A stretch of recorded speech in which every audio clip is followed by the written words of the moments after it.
안녕하십니까. 세계선교신학 신대원 신학생 여러분, 그리고 이 방송을 시청하고 계신 성도 여러분 반갑습니다. 오늘은 마태복음 3장을 강의하도록 하겠습니다. 마태복음 3장은 물 세례와 성령 세례에 대해서 말씀하고 계신 내용입니다. 3장 1절부터 읽어보도록 하겠습니다. 그때에 세례 요한이 이르러 유대 광야에서 전파하여 가로되 회개하라 천국이 가까워 왔느니라 하였으니 저는 선지자 이사야로 말씀하신 자라. 일렀으되 광야에 외치는 자의 소리가 있어 가로되 너희는 주의 길을 예비하라 그의 첩경을 평탄케 하라 하였느니라. 이 요한은 약대 털옷을 입고 허리에 가죽띠를 띠고 음식은 메뚜기와 석청이었더라. 이때에 예루살렘과 온 유대와 요단강 사방에서 다 그에게 나와 자기들의 죄를 자복하고 요단강에서 그에게 세례를 받더니 요한이 많은 바리새인과 사두개인이 세례 베푸는 데 오는 것을 보고 이르되 독사의 자식들아 누가 너희를 가르쳐 임박한 진노를 피하라 하더냐. 그러므로 회개에 합당한 열매를 맺고 속으로 아브라함이 우리 조상이라고 생각지 말라. 내가 너희에게 이르노니 하나님이 능히 이 돌들로도 아브라함의 자손이 되게 하시리라.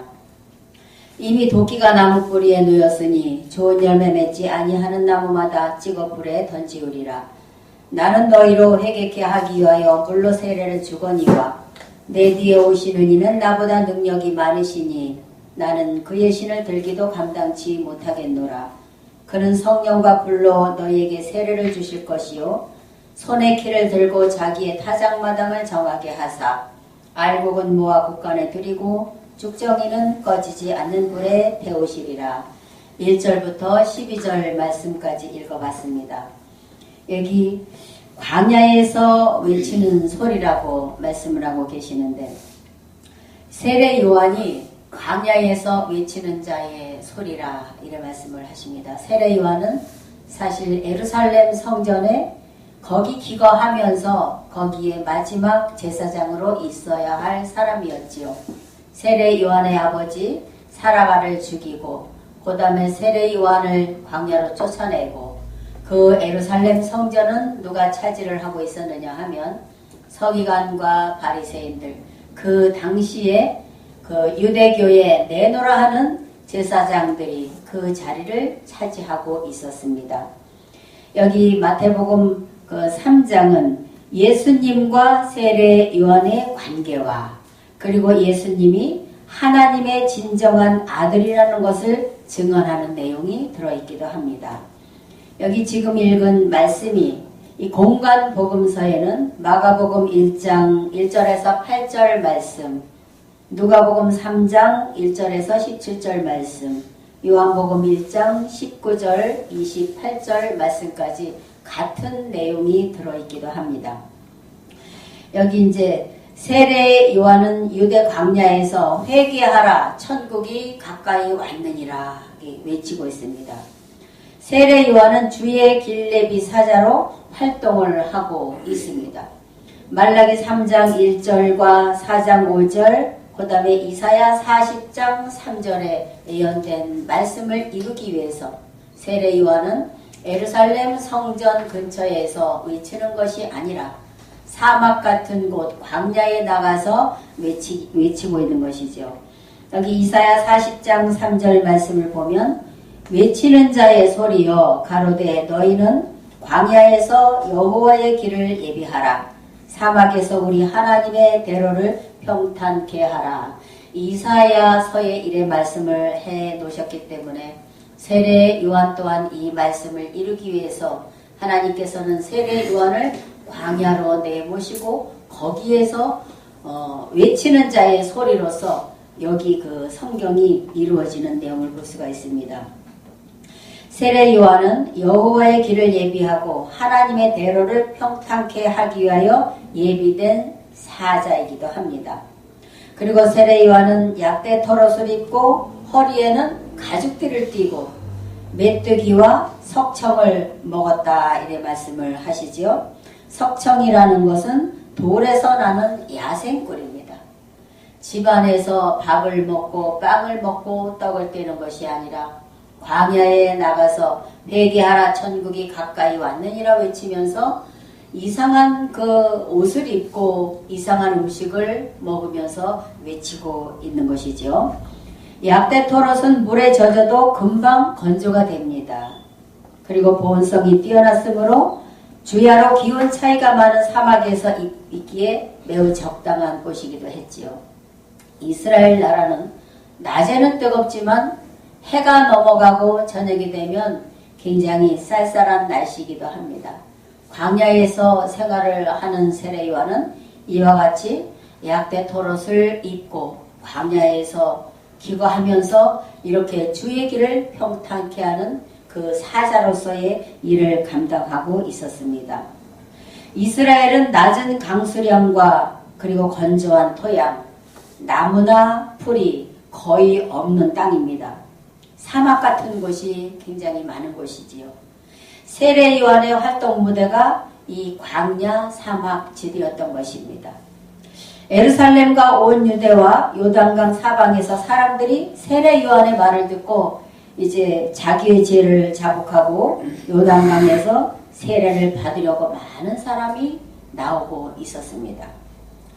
그 중에 바리새인과 사두개인들도 이제 세례를 받으려고 그 앞에 나오고 있죠.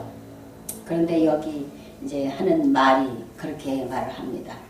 7절에 보면 요한이 많은 바리새인과 사두개인이 세례 베푸는 데 오는 것을 보고 이르되 독사의 자식들아 누가 너희를 가르쳐 임박한 진노를 피하라 하더냐. 이런 엄청난 말을 하는 거예요.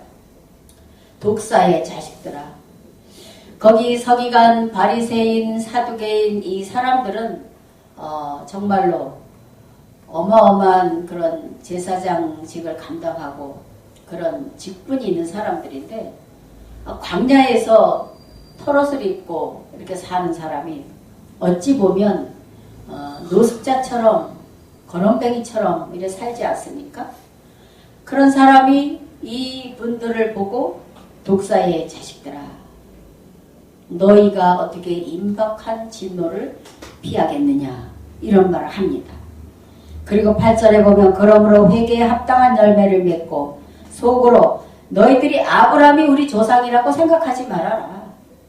너희 족보로 올라가 보면 아브라함의 후손은 맞지만 아브라함이 우리 조상이라고 생각하지 말아라 이런 얘기를 합니다. 내가 너희에게 이르노니 하나님이 능히 이 돌들로도 아브라함의 자손이 되게 하시리라 이렇게 얘기를 합니다. 여기 보면 이제 7절 지금 읽은 말씀 그 하나님의 진노는 물로 세례를 받는다고 피할 수 있는 것이 아닙니다. 특히 바리새인처럼 외식하는 신앙 마태복음 23장에 잘 나와 있어요. 외식하는 서기관들과 바리새인들이요. 그런 말씀을 여러 군데 해 놓으셨습니다. 그 외식하는 신앙 마음으로 회개하고 거듭나지 않으면 아무리 세례를 받아도 회복하지 못한다는 것, 죄사함 받지 못한다는 것을 세례 요한의 입을 통해서 말을 하고 있는 것이죠. 그리고 세례 요한은 바리새인 사두개인에게 너희가 아브라함의 자손이라고 생각하지 말아라 이런 얘기를 합니다. 그런데 그 유대 민족들은 아주 그 아브라함의 혈통이라는 대단한 자부심을 갖고 살아가는 사람들이에요. 세계 어느 민족보다도 우리는 하나님이 우리를 택하셔서 하나님의 백성 삼아준 선민이라고 지금도 그 유대인들 정통 옷을 입고 복장을 하고 사는 분들은 대단한 자부심을 갖고 산단 말이죠. 근데 2000년 전에도 역시 그런 사람들 보고 너희들은 아브라함의 후손이 아니다 이런 얘기를 하는 겁니다. 그들이 혈통으로는 아브라함의 자손이었으나 영적으로는 예수님이 말씀하신 것처럼 마귀가 함께하는 마귀의 자식이었더란 말이죠. 여기 요한복음 8장 44절에 예수님이 하신 말씀을 좀 읽어보도록 하겠습니다. 너희는 너희 아비 마귀에게서 났으니 너희 아비의 욕심을 너희도 행하고자 하느니라. 예수님이 그 유대인들에게 요한복음 8장 31절부터 쭉 읽어보면 유대인들하고 대화하는 내용이 나옵니다. 아주 시시비비가 엇갈리는 그런 대화를 합니다. 그런데 결국 예수님이 유대인들에게 하신 말씀이 너희는 너희 아비 마귀에게서 났다. 그러니까 너희도 너희 아비의 행한 것 같이 똑같이 행하고 있지 않느냐, 이런 말씀을 하시거든요. 세례 요한도 자기 앞에 오는 그 바리새인들과 사두개인들한테 그런 말을 하는 거예요. 이 독사의 자식들아, 너희가 어떻게 임박한 진노를 피할 수 있겠냐. 왜 그런 말씀을 했을까요? 육적으로는 아브라함의 혈통을 이어온 아브라함의 후손이지만 예수님이 오실 그 당시에 영적으로 본다면 영적 계통이 마귀의 자식이었기 때문에, 하나님의 자식이 아니었기 때문에 이런 이야기를 하는 것이죠. 세례 요한의 말을 보면 하나님은 부패한 유대 종교 지도자들을 아브라함의 자손으로 삼을 바에야 차라리 돌들로 아브라함의 자손을 만들 것이라, 이런 말씀을 세례 요한이 하는 겁니다. 그리고 이미 도끼가 나무 뿌리에 놓였으니 좋은 열매 맺지 아니하는 나무마다 찍혀 불에 던져질 것이라고 말하고 있지요. 도끼와 불. 여러분, 도끼하면 무엇이 생각나십니까? 도끼하면 나무를 찍어서 넘어뜨리고 쓰러뜨리는 역할을 합니다. 지금은 전기톱으로 큰 나무를 베기도 하고 토막을 내기도 합니다만, 전기톱이 없던 옛날 시절은 도끼를 새파랗게 잘 갈아가지고 도끼로 나무 밑둥을 찍습니다. 먼저 나무 밑둥을 찍고 그 나무가 쓰러지면, 그리고 이제 토막을 내서 필요 적절하게 사용하고, 나중에 불필요한 나무들은 땔감으로 사용하는 그런 경우가 많이 있었습니다. 도끼와 불하면 심판을 의미하고 있는 거예요. 하나님의 말씀에서 도끼가 나오고 불이 나오고 이 나오면 심판을 의미하는데, 도끼가 나무 뿌리에 놓였다 하면 이스라엘의 모든 백성을 심판할 준비가 이미 끝났다는 것을 이야기하는 거예요. 누가요? 세례 요한이 말하죠. 예수님께서도 그런 말씀 하셨습니다. 어떻게 끝이 났느냐 하면 누가복음 16장 16절과 마태복음 11장 13절 말씀을 보면 알 수가 있죠. 모든 선지자와 및 율법에 예언한 것이 요한까지니.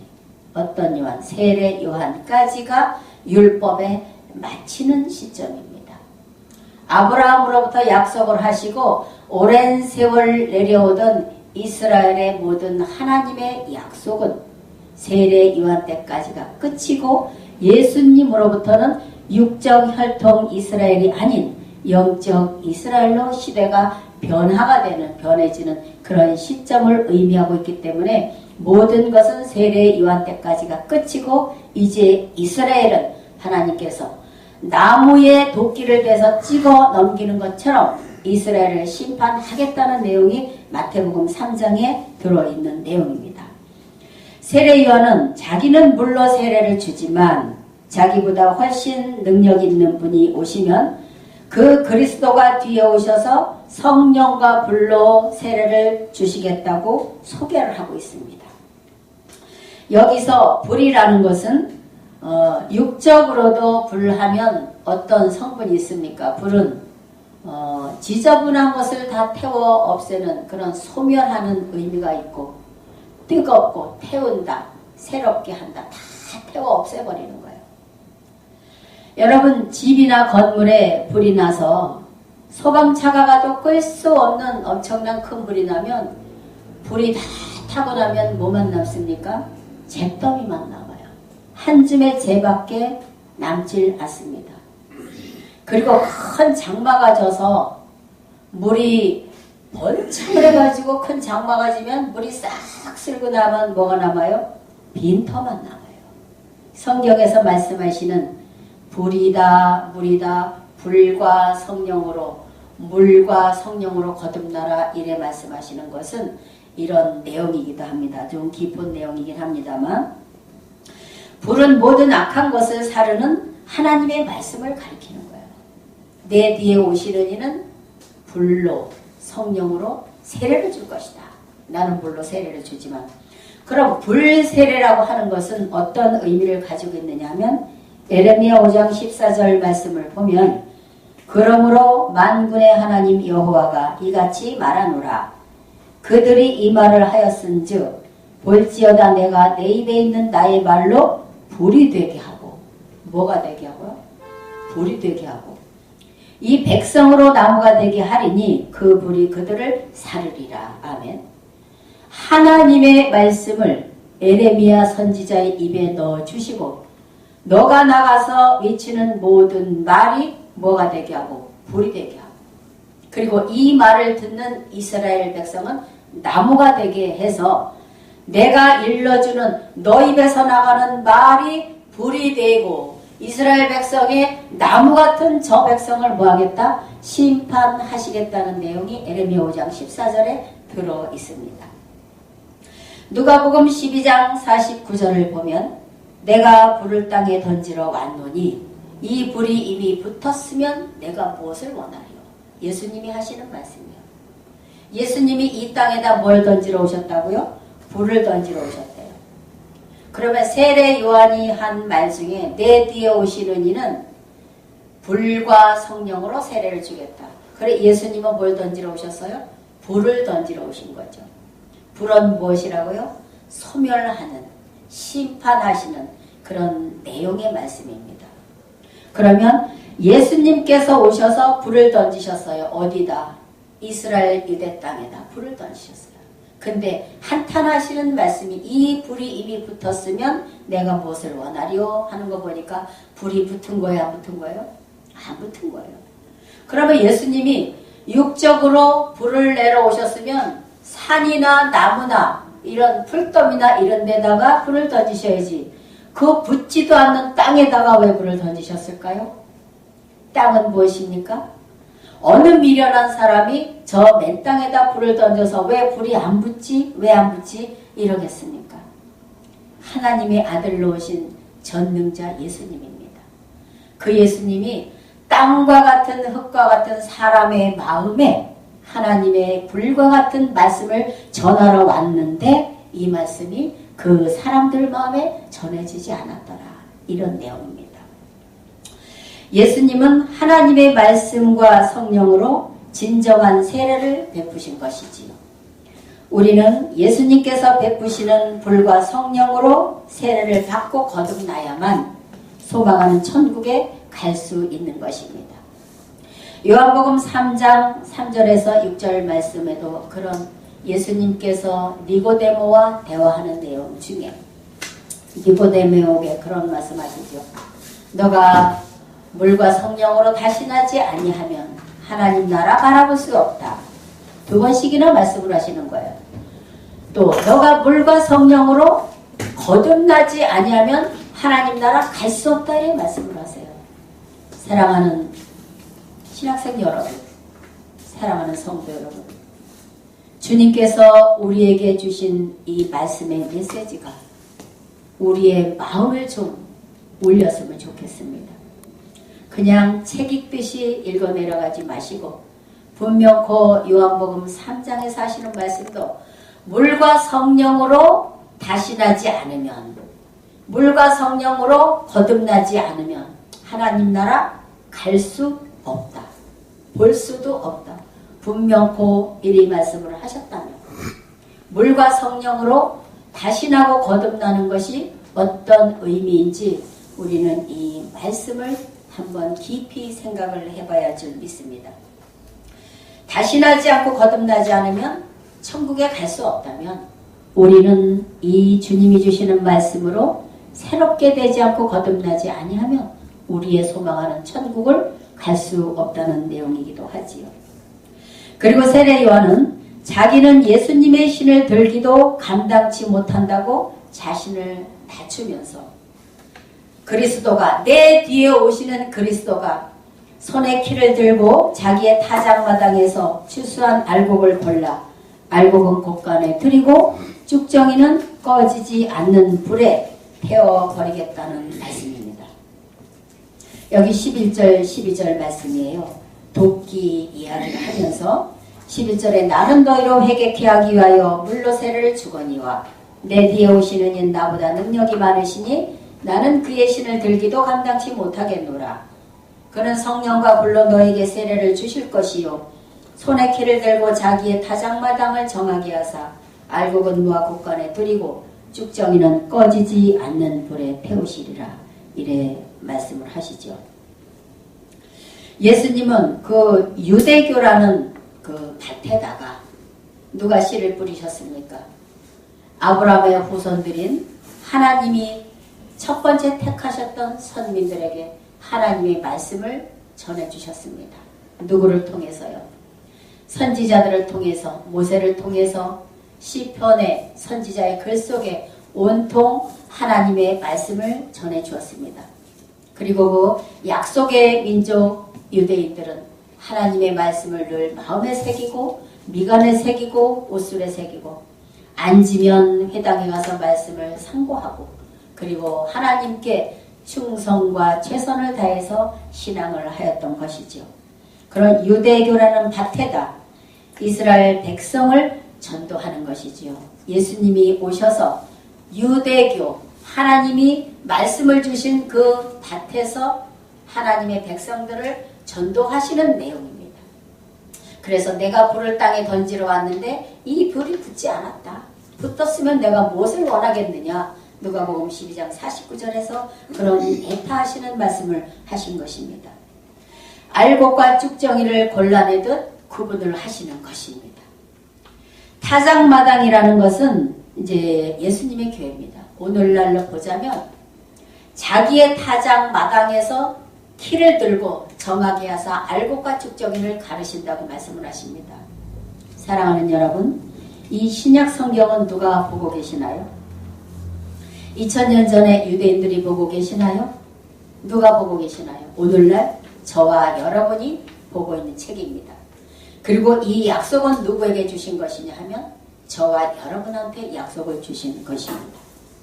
타작마당은 예수님의 교회를 의미하는 것이에요. 예수님께서 천국 복음의 씨를 뿌려주신 예수님의 교회.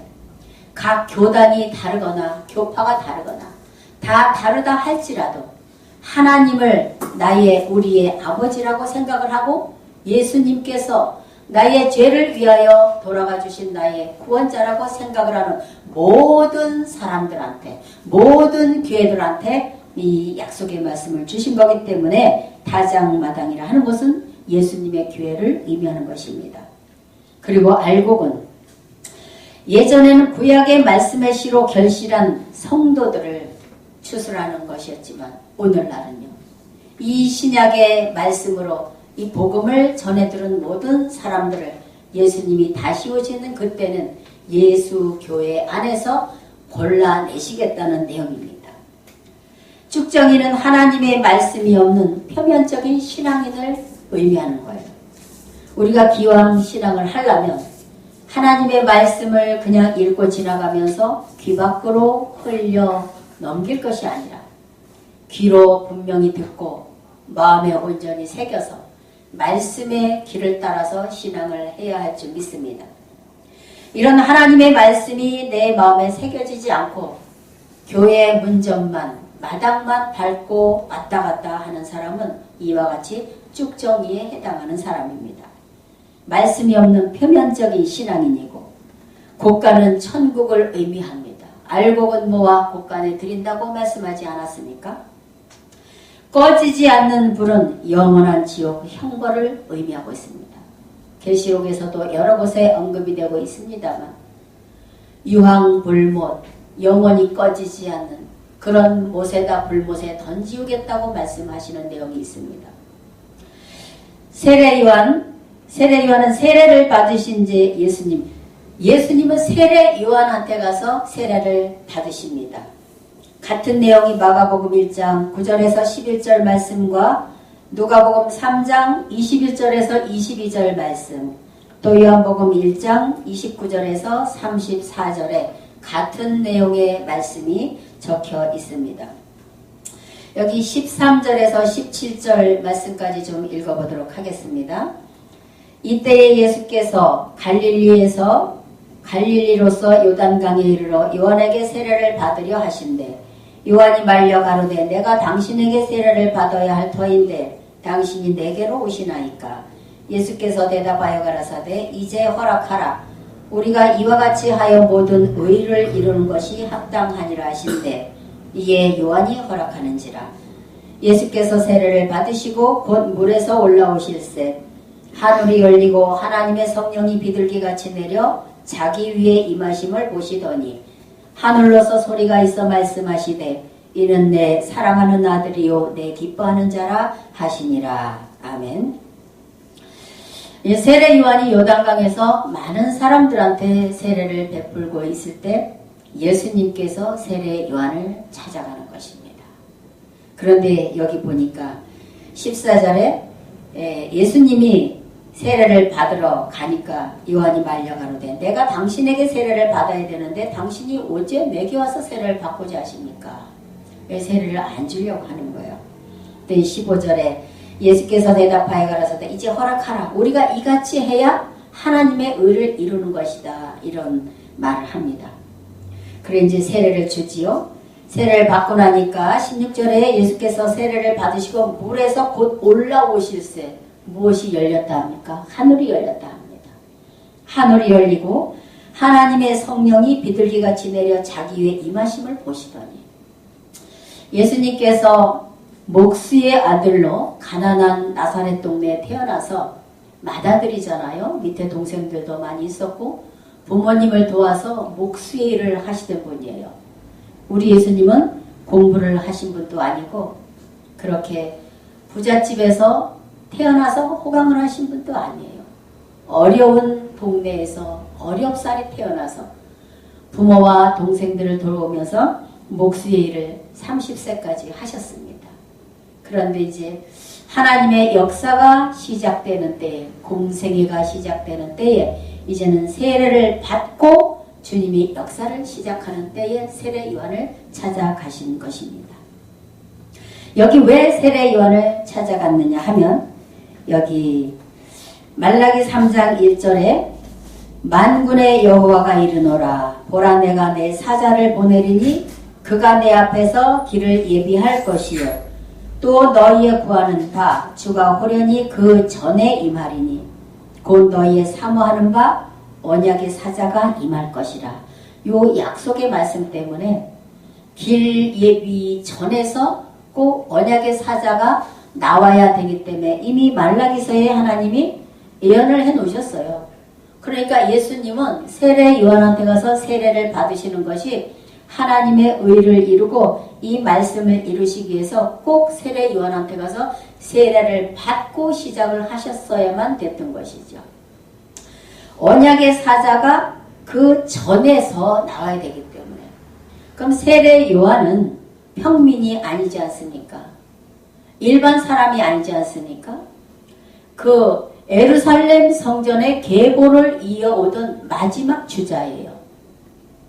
그 마지막 주자가 그 손에서 세례를 받고 나야 바톤을 이어서 하나님의 역사를 시작할 수 있기 때문에 세례 요한한테 가서 세례를 받고 그래서 하나님의 의를 이루니까 나한테 세례를 베풀라. 그래서 세례를 베풀고 나서 그리고 나서 하나님의 성령이 비둘기같이 임하셔서 누구한테 오셨느냐면 예수님한테 오신 거예요. 여러분 천국이 어디 있다고 생각을 하십니까? 천국이 저 하늘 위에 있습니까? 비행기 타고 올라가 보면 구름 위에 있습니까? 저 우주공간 어느 곳에 하나님의 나라 천국이 그곳에 있습니까? 우리가 생각하고 있는 천국과 하나님과 예수님께서 소개하시는 천국은 다릅니다, 여러분. 천국은 그 당시에 어디로 오셨느냐 하면 영의 세계에 계셨던 하나님의 나라 천국이 예수님한테 오신 거예요. 하늘이 열리고 비둘기 같은 성령이 내려서 예수님한테 오신 거예요. 다음 시간에 소개가 됩니다만 마태복음 4장 17절 보면 회개하라 천국이 가까이 왔느니라.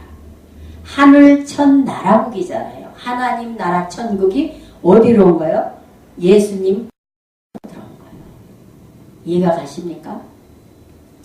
어느 궁궐을 크게 짓고 청와대 궁궐처럼 그런 곳에 좌정해서 계신 것이 아니라 하나님은 보좌를 베푸시는 곳이 하나님의 천국이에요. 만약에 여러분과 제가 있는 이 자리에 하나님께서 임재하셨다면 그곳이 천국일 수도 있는 거예요. 그런데 이 당시 예수님이 세례를 받으신 후에 예수님 가운데로 하나님이 오셨기 때문에 예수님 자체가 천국이에요. 그러니까 유대인들한테 전도를 하고 다니시면서 첫 번째 하신 말씀이 회개하라. 천국이 가까이 왔다. 천국이 누군데요? 예수님 자체가 천국이셨던 거예요. 왜요? 하나님이 그 가운데 와 계셨거든요. 그래서 하나님과 예수님은 하나님의 영으로 예수님의 육체로 함께 움직이시면서 이스라엘 전역에 유대 땅 전역에 하나님의 나라 천국 복음을 하나님과 예수님께서 함께 전파를 했다는 사실을 기억하시기 바랍니다. 여기 요한복음 10장 30절 보면 아버지와 나는 하나다. 아버지와 나는 하나다. 왜 아버지와 내가 하나라고 자꾸 얘기를 했어요? 그런데 사람의 눈에는 아버지가 안 보여요. 예수님만 보이잖아요. 그러니까 아버지와 나는 하나다. 아버지는 내 안에 계시고 나는 아버지께서 내 안에 계셔서 일러주는 것을 나는 행하고 있다. 가르쳐주는 것을 너희에게 전하고 있다. 이래 아무리 이야기를 해도 그 이스라엘 백성들 눈에는 하나님 안 보여요. 예수님만 보여요. 그러니까 어떻게 자기가 하나님이라 하고 하나님의 아들이라고 하늘로서 왔다 하느냐. 신성 모독죄가 아니냐. 이래서 예수님을 결국은 죽이기까지 그렇게 몰고 가지 않습니까? 이 방송을 시청하고 계신 사랑하는 여러분, 영은 육체와 함께 일을 합니다. 하다못해 무당을 들어쓰는 귀신의 영들도 무당 속에 들어가서 그 무당이 그 귀신의 영이 시키는 대로 합니다. 지붕도 훌쩍훌쩍 넘어다니고 작두에 올라서서 춤을 춰도 발이 비워지질 않습니다, 여러분. 그리고 귀신이 들어간 사람은 힘이 얼마나 센지 일반 사람 장정이 몇 사람이 달려들어도 이겨내질 못합니다. 이와 같이 영은 사람 속에 들어가서 일을 하기 때문에 그것을 생각하면 좀 차원 높게 생각을 해보시기 바랍니다. 하나님의 성령이 예수님과 함께 계셨기 때문에 요한복음 10장 30절에서 아버지와 나는 하나다. 세례받고 올라오실 때 하나님의 성령이 비둘기같이 예수님에게 내려 여기 하는 말씀은 16절 다시 한번 읽겠습니다. 예수께서 세례를 받으시고 곧 물에서 올라오실 때 하늘이 열리고 하나님의 성령이 비둘기같이 내려 자기 위에 임하심을 보시더니 하늘로서 소리가 있어 말씀하시되 이는 내 사랑하는 아들이요 내 기뻐하는 자라. 이런 말씀을 합니다. 그런데 또 한 가지 주목을 해야 할 그 말씀이 있습니다. 세례 요한이 이와 같이 나는 물과 성령으로 세례를 주지만 내 뒤에는 그리스도가 오시는데 그분이 주시는 것은 불과 성령으로 세례를 주실 것이다. 이래 이야기를 했단 말이죠.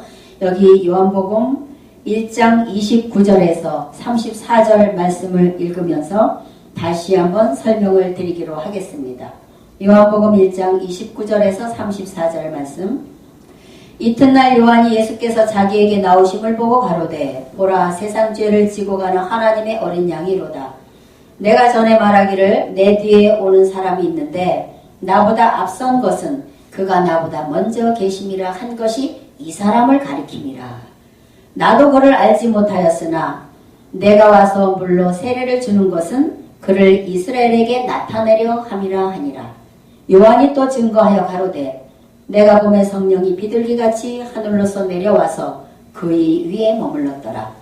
나도 그를 알지 못하였으나 나를 보내어 물로 세례를 주라 하신 그이가 나에게 말씀하시되 성령이 내려서 누구 위에든지 머무는 것을 보거든 그가 곧 성령으로 세례를 주는 이인 줄 알라 하셨기에 내가 보고 그가 하나님의 아들이심을 증거하였노라 하니라. 아멘. 세례 요한은 예수님의 길을 예비하러 6개월 전에 태어나신 분이죠. 예수님이 오시기 직전 말라기 선지자를 끝으로 이스라엘은 영적으로 깜깜한 암과 같은 한 밤이었습니다. 그럴 때 세례 요한은 살짝이 등불빛을 비추는 빛의 역할을 잠시 동안 했던 길 예비 등불의 역사를 시작했던 하나님의 사자였습니다. 근데 여기 보면 여기 주목을 해보시기 바랍니다. 31절에 나도 그를 알지 못하였으나 세례 요한도 몰랐어요. 내가 와서 물로 세례를 주는 것은 그를 이스라엘에게 나타내려 함이라 하니라. 요한이 또 증거하여 가로되 내가 몸에 비둘기 같은 성령이 비둘기같이 하늘로서 내려와서 그 위에 머물렀더라. 이 머물렀죠? 요한이 봤습니다. 하나님의 성령이 실제로 비둘기 같은 성령이 내려오는 것을 요한에게 보여줬던 것입니다. 네, 33절 보면 나도 그를 알지 못하였으나 세례 요한도 몰랐지요. 나를 보내어 물로 세례를 주라 하신 그이가 세례 요한한테 시킨 어떠한 영이 있습니다. 나로 가서 세례를 주라 하신 그이가 나에게 말씀하시되 성령이 내려서 누구 위에든지 머무는 것을 보거든 그가 곧 성령으로 세례를 주는 그인 줄 알라 하셨기에 내가 보고 그가 하나님의 아들이심을 증거하였다. 세례 요한한테 누가 알려주셨을까요? 누가 가서 너는 세례를 줘라. 누구한테? 저 사람한테. 저 사람이 하나님의 아들이다. 만약에 너가 세례를 주어서 성령이 비둘기같이 임재하여 내려오는 것 보거든 곧 이스라엘한테 저 사람을 나타내거라. 이렇게 명을 받은 것입니다. 그가 누구냐면 말라기 4장 5절에 보면 보라 여호와의 크고 두려운 날이 이르기 전에 내가 선지 엘리야를 너에게 보내리니. 누가 왔었느냐 하면 엘리야의 영이 누구한테 온 거예요? 세례 요한한테 온 거예요. 와가지고 엘리야의 영이 그 영이 와서 세례 요한한테 알려준 거예요.